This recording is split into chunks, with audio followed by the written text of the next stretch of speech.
Well, gay marriage is one issue the Spokane City Council will not take a stand on. They decided to table the issue indefinitely after 5 long hours of discussion last night. KXLY4's Ian Cole joins us now live at City Hall, where we understand, Ian, there's still evidence of last night's meeting? Yeah, definitely, Nadine. Close to 300 people attended that meeting, the most that many city employees say they've ever seen at a city council meeting. And this is the evidence here. Well, before the meeting, many of the for same-sex marriage left these chalk messages on the ground to remind City Council how they feel. 96 people, given 3 minutes each, extended the marriage equality debate to 5 hours in the City Council chambers last night.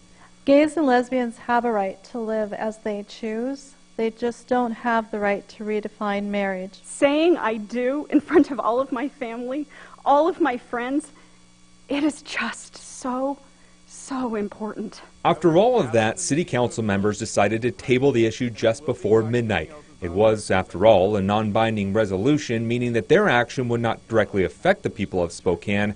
The resolution was to support the state's decision to allow same-sex marriage, but council members left the 300 people who came and the thousands at home waiting for their decision without an answer. In my judgment, is actually a decision. But I thought it was strange or inappropriate that the City Council brought the issue up. 2 Spokane pastors couldn't disagree more on the issue or on the council's decision. Pastor Todd Eklof was basically run out of Kentucky when he refused to do any more marriages until same-sex marriage was legal. He was hopeful the council would support the state's law when he spoke last night. And the fact that there are prohibitions that prevent people from obtaining the same rights as everyone else based upon religious grounds violates the First Amendment itself. And Pastor Dan Jarms doesn't believe the state should have passed the bill. He also doesn't think the council needed to address it at all. Judging by the number of signatures I've seen on the initiatives to repeal what the state has done, I think Spokane is just not a town that wants that.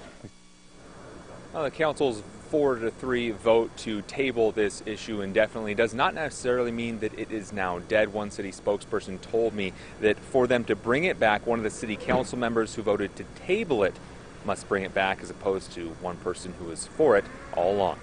Reporting live at City Hall, Ian Cole, KXLY4 HD News.